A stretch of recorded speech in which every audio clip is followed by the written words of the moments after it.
Good morning. This is Bloomberg Daybreak Europe. I'm Tom Mackenzie in London. These are the stories that set your agenda. Stocks in Asia follow the US higher. On optimism, big tech will report healthy profits this week. But could troubles at Tesla spoil the party? In Europe, traders eye PMI data out this morning for clues on the health of the economy and the ECB's rate path ahead. Plus, the UK government's controversial Rwanda deportation bill is finally set to become law. But questions remain over how the policy will work and when the first flights will take off. We are in earnings season, of course, so we bring you the results now, crossing from the French automaker Renault, and it's a beat in terms of the first quarter revenues, coming in at 11.71 billion euros, above the estimates of 11.43 billion euros for Renault. We know there's been a focus in terms of the demand, of course, for their vehicles. We know there's been pretty decent demands for the revamped Clio. We're looking, of course, for any lines on the outlook for EVs more broadly. Competition from Tesla, competition from Chinese automakers as well, of course. So a beat in terms of first quarter revenue for Renault. Just in terms of the full year, they're seeing FCF at least of 2.5 billion. The estimates had been for 2.62 billion, so a little bit below the estimates in terms of full year FCF for Renault. First quarter, again, coming in with a modest beat of 11.71 billion. The estimate had been for 11.43 billion euros on Renault. We'll keep across that story for you, of course. In terms of the margins for the full year, they're saying operating full year margins at Renault of at least 7.5%, roughly in line with the estimates. We'll switch focus to the drug maker Novartis now, because lines dropping on the earnings story for that drug maker. Again, there's been a little bit of scrutiny around the sales outlook, particularly for their key growth drivers in terms of the drugs within their pipeline, and a look as to whether or not they're going to be raising their forecast. Net sales for the first quarter for Novartis coming in at a beat, 11.83 billion. The estimates had been for just shy of 11.5 billion. So it's a beat in terms of first quarter net sales. Core EPS coming in above the estimates as well. So the earnings per share coming in above estimates, $1.8.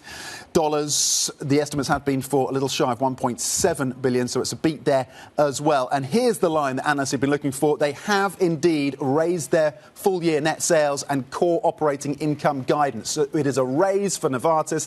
That's the redhead. That was the key question for analysts looking at this drug maker. And they have gone there. They are seeing more momentum clearly and are more optimistic about the year ahead. Novartis raising their full year net sales and core operating income guidance. We will dig into that story later in the show. We're also going to be speaking to the CEO of Novartis about those results at 8:15 a.m. UK time. Let's check in on the markets then. A rebound in terms of the optimism for US stocks yesterday, particularly within the tech space. The Nasdaq 100 ending up a little over 1%. The S&P adding about 0.9% as well. So making up for some of the losses that we've seen over the last few weeks. And that optimism continues to filter through to the Asian session, the US session, the European session, I should say, as well. European futures pointing higher right now by 0.5%. The FTSE 100 breaking through fresh records yesterday. The FTSE 100 is coming back, starting to catch up with some of its peers at 8,092. Futures pointing higher for the FTSE 100 by 0.5%. S&P futures, though, flat currently after the gains that we saw yesterday. Nasdaq futures looking off by about 0.1%. Of course, we're going to be scrutinising the Tesla story on the earnings front out of the US later today. Let's flip the board and look cross-asset then. A big week in terms of those treasury auctions and whether or not there is going to be appetite. It's going to test that appetite for those treasuries, and that's going to kick off, of course, and we get a preview of that. US 2-year still above or just below that 5% level now, 497, having crossed above that. And, of course, yields had been at their highest level, are around their highest level, of course, year to date. The Japanese yen in focus. We had the finance minister coming out and suggesting that the conditions are potentially there for intervention. We watched that. There's a little bit of a pop in the yen on the back of those comments, currently at 154. Gold, the losses yesterday of 2.7%, and further downside right now for the yellow metal on these easing geopolitical risks, down 0.9%, $87.40 on Brent, up 0.5. Let's cross over to Asia now, where Avril Wong is standing by patiently in Singapore for a deep dive on those Asian markets. Avril. Yeah, Tom, we're seeing a bit of a mixed recovery in the Asia Pacific. The Hang Seng is leading the way. That gain to the highest level in about 2 weeks is underpinned by the surge in these Chinese tech names, your Meituans, your Tencents. But apart from that, it's really a mixed picture where you have the Kospi that's quite flat. A lot will depend on those big tech earnings. A Nikkei that has paired gains from early on in the session following those those very comments from the country's finance minister and the possibility of yen intervention. Now, it does seem like sentiment towards China is improving, though. We have a rare upgrade, and it's coming from UBS on its Chinese Hong Kong stocks to overweight from neutral. It's going to do this by downgrading South Korea and Taiwan stocks. And we're seeing on the CSI 300, it is negative today, but the MSCI China, another key gauge, is ticking higher. And indeed, since the January lows, it has been recovering about 14%. Now, the reasons behind this UBS call, it says that earnings in China have been fairly resilient despite the property sector woes, despite the macroeconomic concerns, and it actually sees an early pickup in consumption, and that household savings could start trickling through into spending as well as the markets. So that's what we're seeing in China, but flip the board, because we did hear from the Japanese finance minister, and despite the dollar-yen levels 154.85 overnight, and this is coming against the backdrop of a softer dollar as those Middle East tensions ease, and we're seeing those safe haven bets come back. The finance minister's comments perhaps prompted because of this. He talks about how they're more conducive environment for intervention. We also heard from the BOJ governor, and those comments from Kazuo Ueda also seem to be geared towards curbing yen weakness, and that they reiterated they could raise rates if inflation hits at 2% target. Let's flip the board, because that seems to be raising the speculation on Japanese that we could see that another rate hike later on in the year. The yield on the 5-year in Japan hitting the highest level since 2011. That's what we're seeing in the Asia Pacific for now. Tom. Avril Hong, thank you very much indeed with the Asian market check for us. We'll stay on the Japan story as well and get a little bit more analysis on that, given the commentary we've been hearing, as Avril has outlined, from the finance minister and Ueda himself as well. The yen then gaining a little bit after Japan's finance minister said the environment is in place for intervention if needed. I think it's fair to assume that the environment for taking appropriate action on Forex is in place, though I won't say what the action is. OK, let's bring in MLive MLive's Mark Cranfield, strategist, of course, for the MLive team. And Mark, FX traders, of course, getting that warning, relatively stern, from the finance minister Suzuki over in Japan. We lead up, of course, to the BOJ meeting and decision on Friday. How is the yen expected to react around that meeting? It's going to be a tricky week, actually, for yen traders, because even before you get to the Bank of Japan meeting, you've also got this Treasury auction coming up this week. We'll probably talk about that in a moment. But if yields rise in the meantime from the United States, then traders will probably want to buy dollar yen initially. If you remember, the CPI event in the US was the one that triggered dollar yen going above 152 a couple of weeks ago. We're now not far from 155. So we've got to get through that first. But clearly, the way that the Japanese are speaking, there's a lot more weight being put on this week's Bank of Japan meeting. And Governor Ueda has said more than once that the yen inflationary impact is something he's watching very closely. Well, that hasn't gone away. If anything, it's getting worse.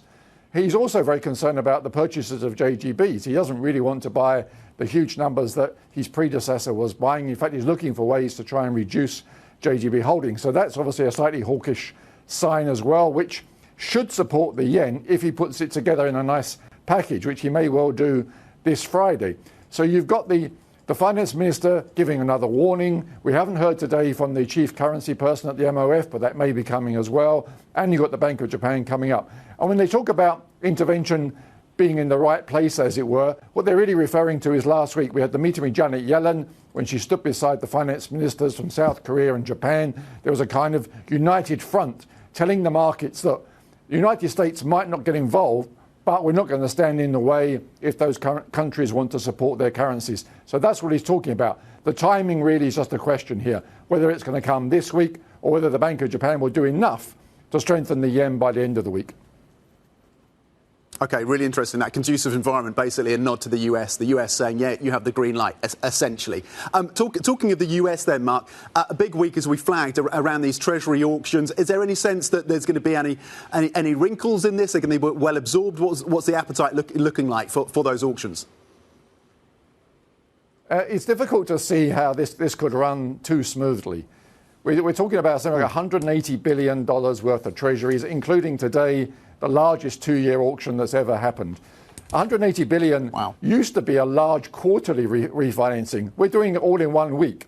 And yields are already pretty high. We've seen the backup in yields recently because of strong data in the United States. The Fed is telling us they're in no rush to lower interest rates. The conditions are not great, really, for doing such a huge amount of treasury spread over 3 days. So certainly it wouldn't take much to push yields a bit higher this week. To absorb all of that without some concession in the pricing seems a bit unrealistic. Unless, of course, there's some external factor, something that makes everyone want to go for haven plays. That's not on the table right now. It could happen. But otherwise, it's going to be a very strenuous week for people in the bond market to try and get through such an enormous amount, when in the background as well, you have Fitch reminding them last year when they did their downgrade in the United States that one of the reasons they did it is because the US fiscal deficit is just getting bigger and there's no particular sign it's being raised in, which means there'll be even more treasuries coming down the road, even more issuance ahead. So it's not like you get through this week and then you get a holiday. No, there's going to be a lot more bonds for sale in the near future. Wow, 180 billion in a single week in terms of treasury auctions. As you say, a record auction of 2 year. And as you say, that record may not last, may not stand for very long, given the fiscal constraints, at least, of the US and the need to add to that. MLive strategist Mark Cranfield on whether or not these markets can digest that treasury or those treasury auctions through this week. Thank you very much indeed for the analysis, as ever. Now, engulfed in turmoil over the last week, we'll switch focus now to the Tesla earnings story with a preview. Tesla set to report first quarter results later on today. It's going to be huge. Really significant set of earnings for Tesla. Shares down some 43%, 42% in fact, year to date. Elon Musk making a big bet, of course, on autonomous vehicles, with the robo-taxi taking priority. Let's get more then with Robert Lee from Bloomberg Intelligence to set us up for this consequential day for Tesla and the company's investors. Rob, what are you and the team going to be scrutinising from these numbers then? OK, well, first of all, I think the chart tells you everything about market expectations on these results, given the recent, significant underperformance. But just to throw one number at you, if you look at the adjusted EBITDA number, the market is and that's like cash-adjusted operating profit measure. The market's looking for that to fall 8% Q over Q, 15% year over year. That will be the weakest EBITDA number that the company will have reported since Q3 2021. So clearly there's a lot of pressure on Tesla's business at the moment. Rob, when it comes to that pressure, the competition out of China, BYD in particular, the challenges within the company, that debate over the robo-taxi versus the $25,000 car, everything else, the regulatory challenges the company is focused on, which of those risks do you think is most salient right now for Tesla? OK, sort of breaking it down briefly into timeframes. I mean, near term, EVs, I think most people agree, is a very, attractive secular long-term trend. Arguably we'll all be driving EVs at some point in the future. However, near term, these things are priced at a premium to mainstream automobiles, and in a slowing economic environment, that's impacting the demand. At the same time, you've got very aggressive volume players like BYD, as you mentioned, moving into the market and aggressively trying to take share, which is pressuring Tesla's business. In addition to that, you've got some strategic uncertainty as to whether, under the leadership of Elon Musk, as to whether this company is going to move into the robo-taxi market or whether they should go into the mainstream auto market. The company is leaning towards robo-taxis, but again, you look at the share price reaction, I think the market has given a very clear view as to what it thinks on that potential strategy. Just to draw a little parallel with you based in London, London cabs are an icon of the city, aren't they? That company, and they're manufactured by Geely, a mainstream Chinese automotive maker. So robo-taxis ultimately is going to be a volume business globally. The question is Tesla well placed to prosper in that in the long run? And the market seems to, be questioning that at this point in time. OK, really nice setup for this earnings day. The important earnings day, of course, coming out from Tesla, and the setup there from Robert Lee from Bloomberg Intelligence. And maybe we need to be taking a closer look at the London black cab owned by Geely, as you say, in terms of whether or not they have plans along similar routes. Thank you, Rob, as ever, for the setup. Here's what else you should be looking at for today. Here's what else should be on your docket. This morning, we're going to get a little bit more of a round out of building out the picture when it comes to the economic picture out of the Eurozone and out of Europe, with those European PMIs. They're going to be dropping between around 8 to around 9:30. So watch those. We've heard increasingly comments from the likes of German Chancellor Olaf Scholz suggesting that the German economy has turned a corner. The IMF as well, sounding a little bit more positive on the European economy. So if the PMIs later today bear that story out. In terms of the earnings on the luxury front, then, Kering sales dropping 5 p.m. UK time. The challenges around the Gucci brand in focus for us, and we've done a big take. Bloomberg's done some great reporting on this, so check that out as well. We'll be breaking that story down for you later in the show. And then 6 p.m. UK time, look, as Mark Cranfield was saying, a record 2-year auction in the US, 2-year Treasury auction. So watching as to whether or not the market will absorb that comfortably or whether or not there will be strains. That's going to be really important, 6 p.m. UK time as well. Now, coming up, after months of wrangling in the UK Parliament, Rishi Sunak's flagship Rwanda deportation bill is set to become law. We're going to take a look at what happens next here in London and in Kigali. That is next. This is Bloomberg.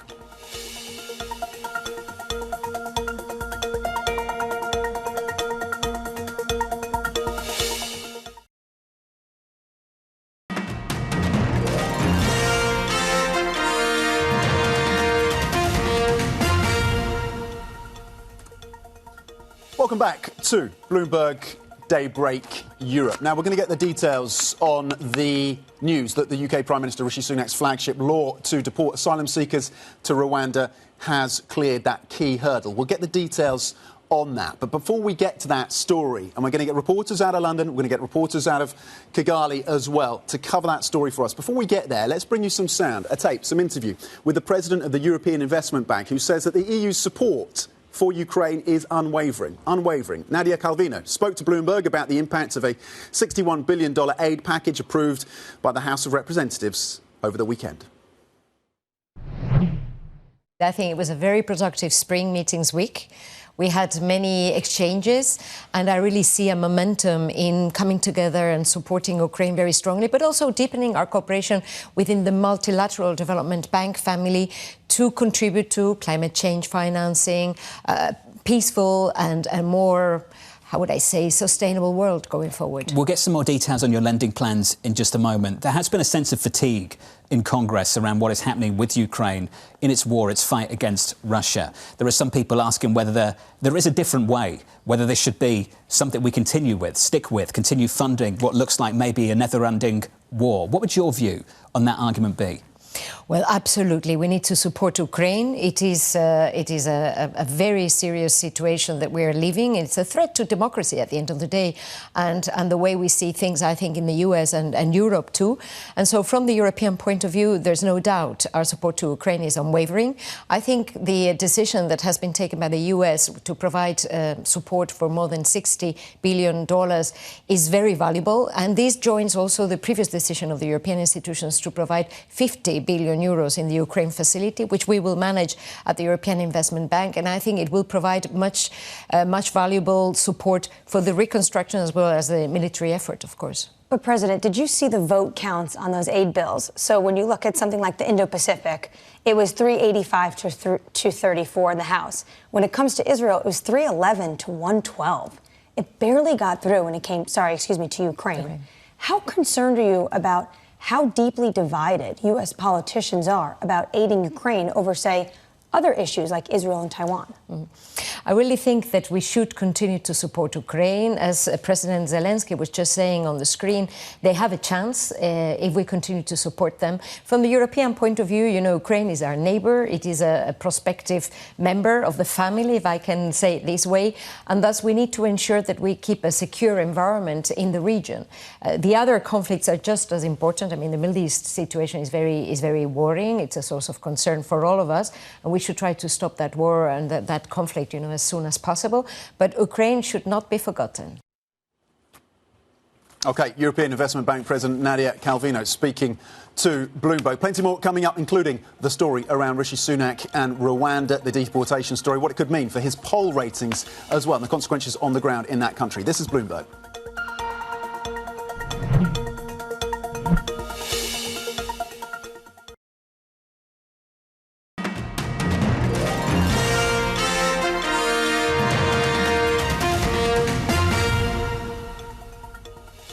Welcome back. Now, UK Prime Minister Rishi Sunak's flagship law to deport asylum seekers to Rwanda has cleared its final hurdle in Parliament. The government says the first flights are planned by July. I'm joined now by Bloomberg's Albert Ray here in London and Ondira Aganga in Kigali for the Rwanda side. Albert, let's start with you then. In terms of the deportations, what do we know about this deal? Well, we know that this will soon become law. It will receive royal assent later in the week. So it's definitely going to happen after a couple of years of wrangling over it.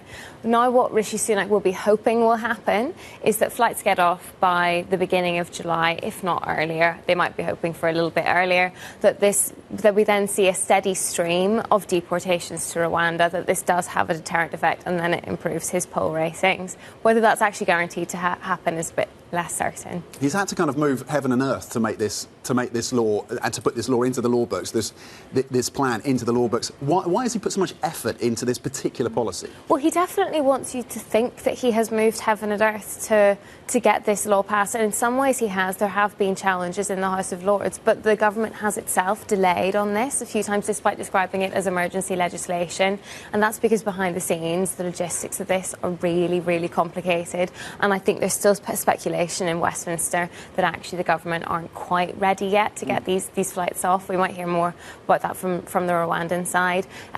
But the reason he's put so much effort into this is that it's really the government's flagship policy and their last-ditch attempt to get a bit of a boost in the polls ahead of the general election later this year when they're way behind. Absolutely, one of their key 5 policies, of course. Well, you set us up very nicely to bring in Ondira Aganga, who's standing by in Kigali. Ondira, let's cross over to you to get that perspective then from Rwanda, the logistics, the practicalities of this. How close is Rwanda to being ready to accept these deportations, these immigrants who are being deported to that country? Tom, housing is ready. There are several hostels on standby, one of them being Hope Hostel in Kagugu that has a bed, a mosquito net and a pool table. And the government says it's not Babylon, but it's decent. They're also working on opportunities. They'll be teaching them Kinyarwanda, the national language, and job skills so that they can integrate them into the community and turn them into assets. However, this is not without skepticism. Rwanda has been criticized by opposition leader Victor Ingabire as a country that is not democratic as compared to the UK. And so the good life that these asylum seekers are looking for, they're not going to find it in Rwanda.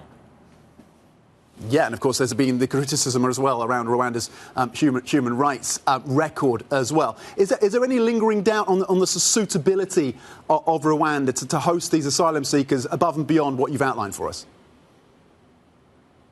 Tom, for as long as the first flight takes off, then attention will be shifted back to Rwanda's legal and judicial system. And yesterday, Prime Minister Sunak said that necessary changes have been made to accommodate the legal needs of asylum seekers fairly and squarely once they get here. The government has said the criticism is unwarranted, and President Paul Kagame, in his tough-talking nature, has said that if these asylum seekers do not come here, they will give back the money.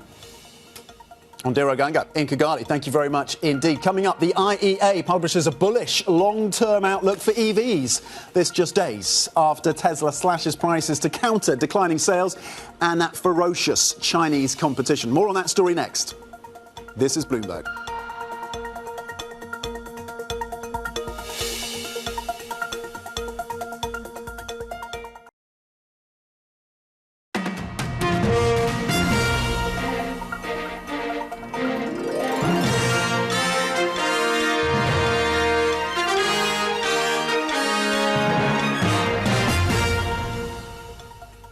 Good morning. This is Bloomberg Daybreak Europe. I'm Tom Mackenzie in London. These are the stories that set your agenda. Stocks in Asia follow the US higher on optimism that big tech will report healthy profits this week.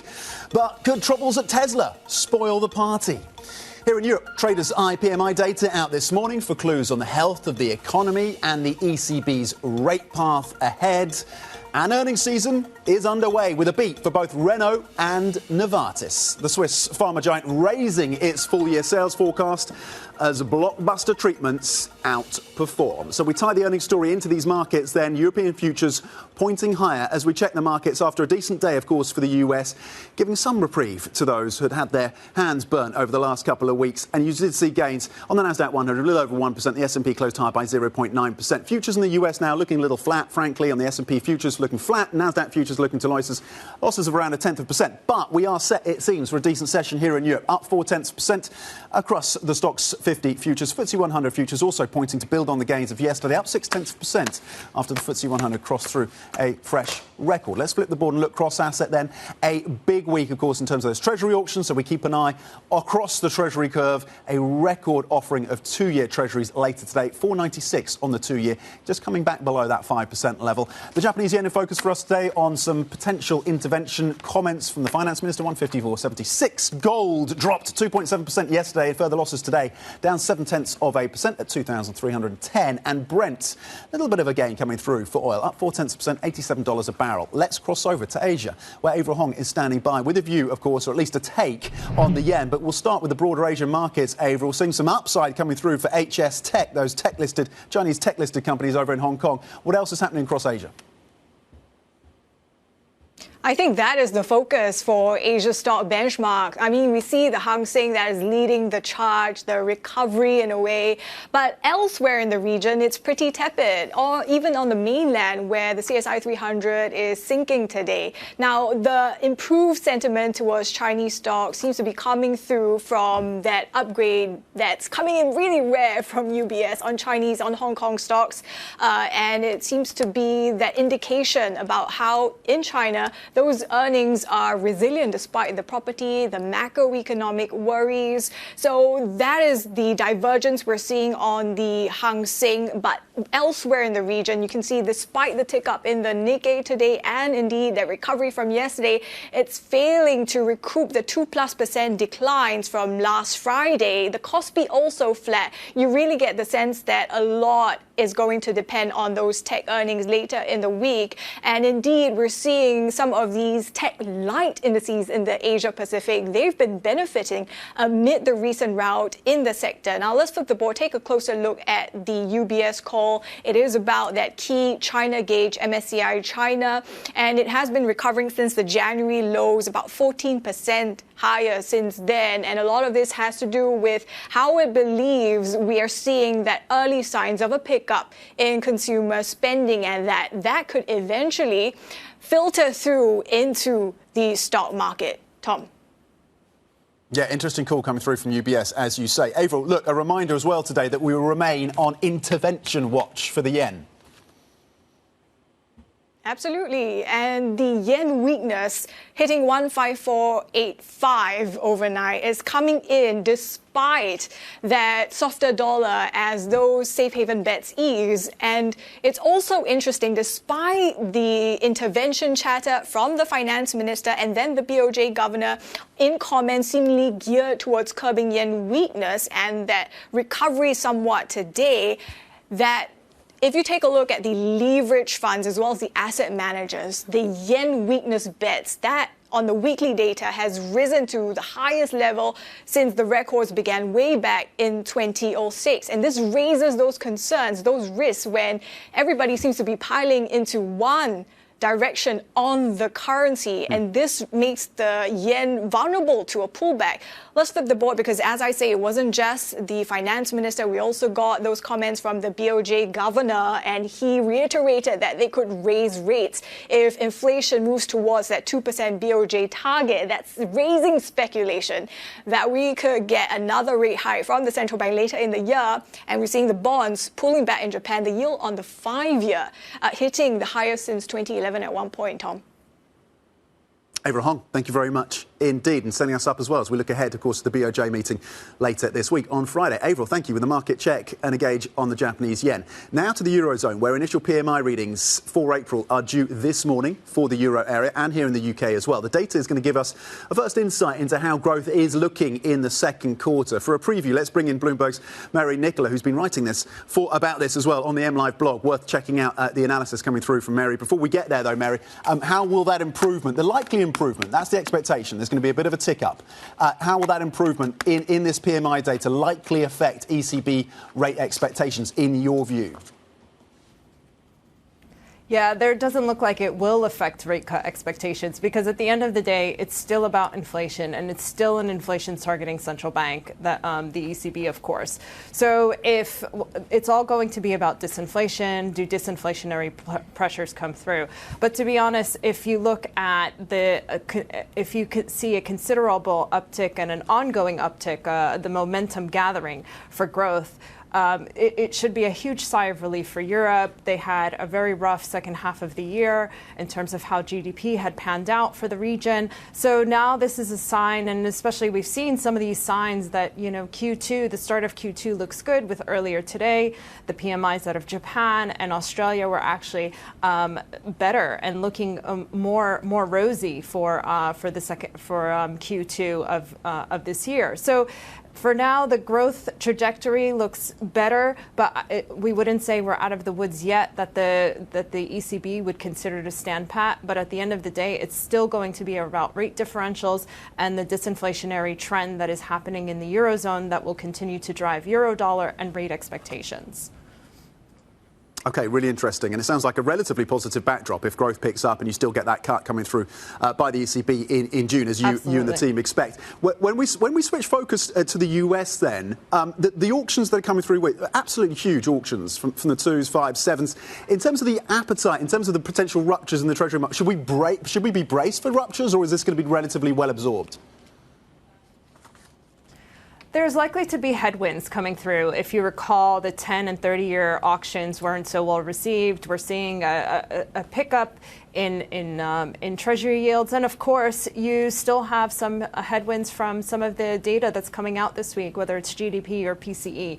So it likely will be that traders will be standing on the sidelines because of what to expect from other data. Then, of course, you had just last week the IMF pointing out about the debt levels in the U.S. and the rising debt levels. So there is a confluence of forces really that's going to leave Treasury auctions with a few more headwinds than anticipated, especially with such a busy week on the GDP side, PCE, and then of course just that remnants of what we've heard on the debt levels in the U.S.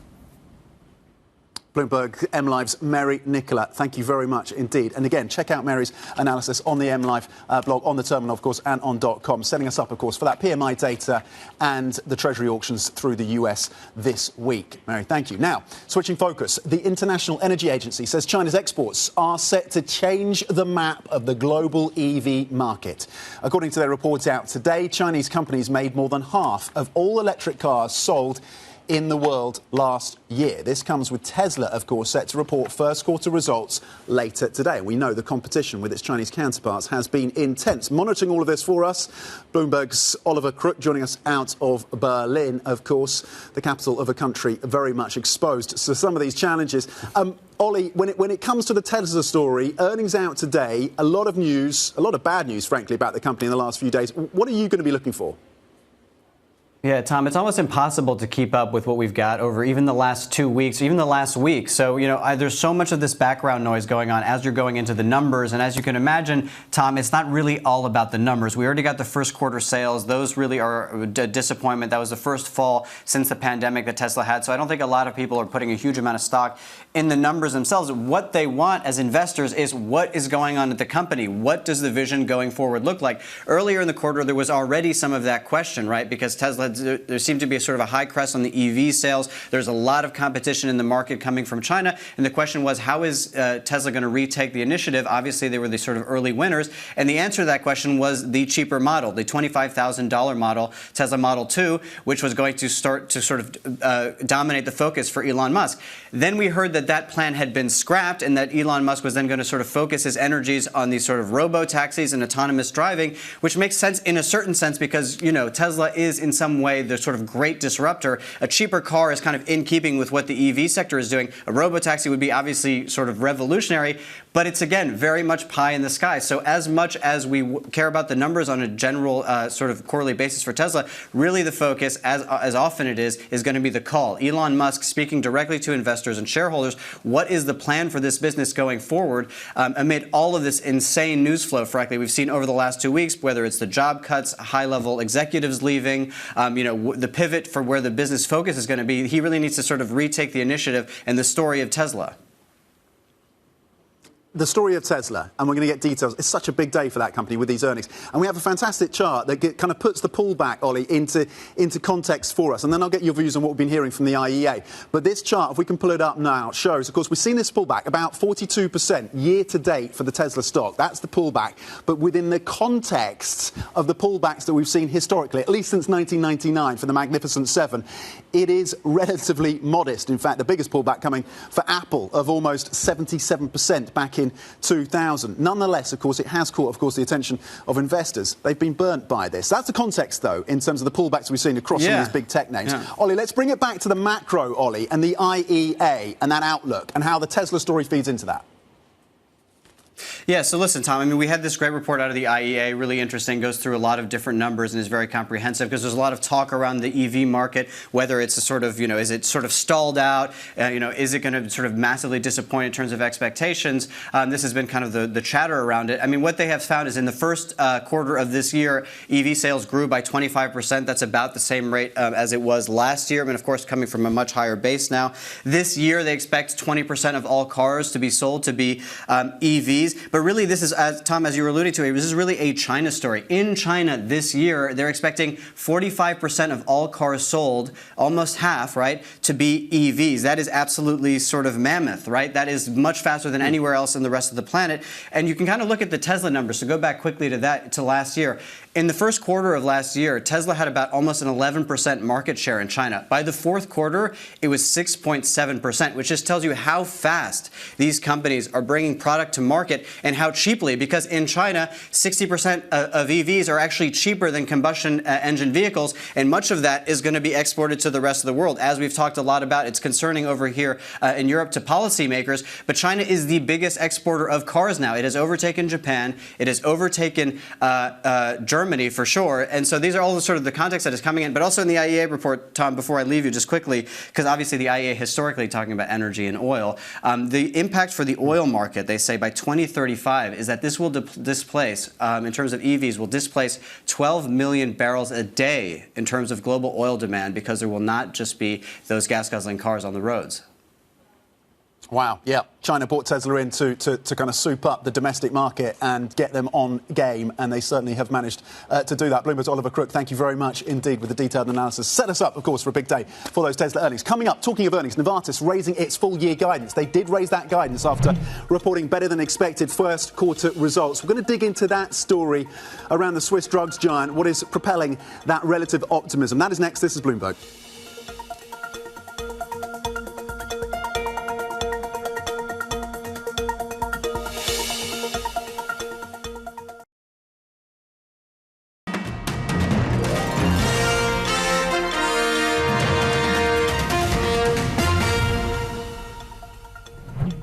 We do personalization, and you can subjectively tell me what you think about yourself, but AI can help me to analyze your face better than you could sometimes vocalize and put on the personalization. So bringing in AI to that is really important. Bringing in AI to our back end to analyze our data better, bringing in AI to make the company more efficient and give people the equivalent of a personal assistant in their team is a fantastic way to support and grow your business. It's where we're heading. I think cheating is the word that isn't relevant. It's the progress of technology.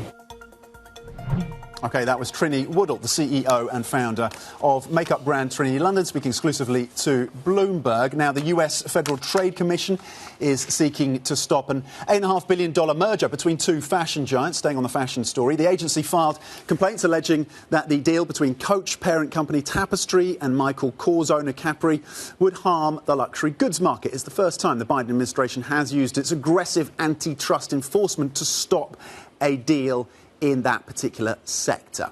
Now to the earnings story around the drug space. Novartis raising its forecast for the year as sales of its blockbuster medicines for heart disease and psoriasis outpaced expectations. The Swiss drug maker is pushing for stronger growth after years of successive revamps. Very pleased to say we're joined now by Sam Fazeli, our senior pharmaceutical analyst for Bloomberg Intelligence. Sam, thanks for joining us on set early doors this morning. What stood out to you from these earnings? Yeah, well, good morning first. And so today, obviously, the beat, but that was kind of the cadence we expected. Novartis last year, every quarter, beat, raised, beat, raised, beat. So that was on the cards, at least for us. What is interesting today is the guidance change. The guidance change didn't move just one step, it jumped 2 steps. So, especially in the core operating profit. Core operating profit, previous guidance was high single digits. Now they've jumped to low double digits, mid-teens. I mean, that's a massive jump, right? In the first quarter, you'll see that some of the costs were better than expected or lower than expected. For the full year, our feeling is that this change in terms of the massive increase in guidance is driven by a later than expected generic hit. When a drug is generic, it's got really high margins because that's the end of its life. They're not doing many promotions anymore.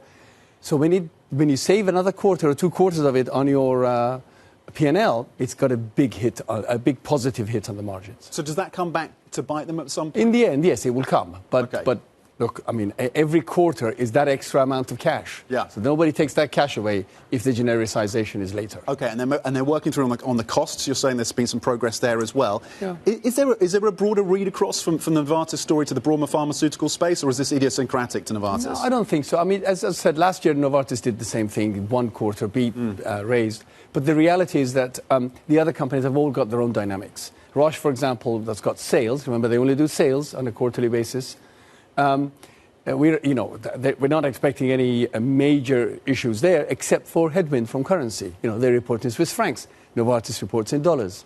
And the other thing for Roche, of course, is that it's the end of COVID hit for them. That's gone. That's all washed out. Then you've got Sanofi and AstraZeneca this week also. And Sanofi is already warned for the year, so we're not expecting much, except for the new CFO maybe setting out his plan. And AstraZeneca, they've got an R&D day on the 21st of May. So I don't think they're going to give any big new updates there on the Q1. And they only just reported Q4 a few weeks ago. So okay, interesting. So all very different stories actually for each of these individual companies. Going back to Novartis, then, what is driving the growth for them? Where is that coming? Is it particular parts of the pipeline, particular regions? But they have a pretty robust pipeline of drugs and drugs on the market that are going quite nicely. This quarter, Cosentyx, as you said in your intro, for psoriasis, did much better than expected, about 100 million, I think, or something in the region of 6 or 7%. The same happened with the cardiovascular drug. That, unfortunately, is one of the ones that's going to go off patent later on in the year, potentially. And that also beat. So those drivers are there. What we need to see is growth from the other drugs that they've launched recently. A neuroscience drug, for instance, called Zolgensma, and a bunch of other recently launched drugs. They performed okay. Some missed, some beat a little bit, or were in line. So these are the 2 things that are driving them. What we're looking forward to is new drugs coming along and helping them grow. Okay, so watching for some of those newer names to see how they perform in the quarters ahead. Sam Fazeli with the analysis there on the back of that Novartis beat, of course, upgrading their forecast for the full year. From Bloomberg Intelligence, our analyst across the pharmaceutical space, Sam Fazeli, thank you very much indeed. We're going to be hearing as well from the Novartis CEO in a little over an hour's time, so do not miss that interview, 8:15 a.m. UK time on the Markets Today show. Now, SAP has reported first quarter cloud revenue in line with estimates, with a boom in demand for artificial intelligence fueling the German software company's growth. Europe's biggest software firm has been seeking to migrate customers from its legacy on-premise software to the cloud, where it is offering AI services. This year, SAP announced discounts of as much as 50% to existing clients to accelerate that shift to subscription models. Shares are listed in the US fell initially, but then rebounded post-market. And we're going to be speaking with the SAP CFO, Dominik Asam. That is later. That conversation at around 11:30 a.m. UK time. Plenty more coming up. Stay with us. This is Bloomberg.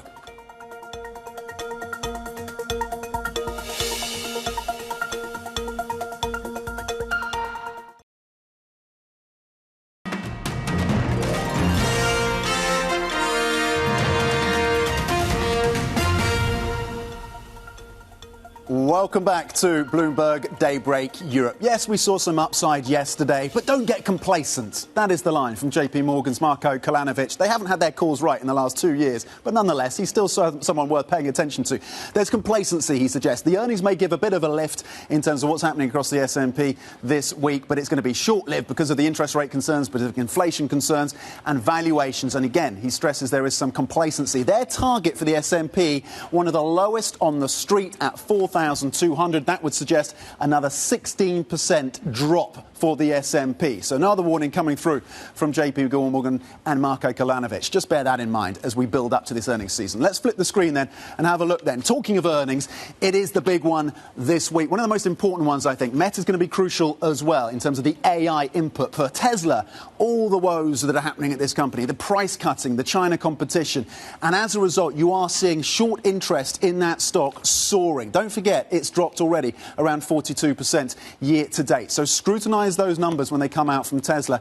And again, expectations that competition with China is continue to strain that company, and the margins question as well as they cut those prices. Let's flip the board and look at Apple. A very different story when it comes to Apple. Yes, they are also down, by the way, year to date. They've taken a hit, this stock, year to date. But Bank of America, interestingly, because there's the China challenge for Apple as well, coming out with one of its top picks for 2024 is Apple. It says this remains a relatively defensive, has a defensive moat, has all of that cash, of course, to play for.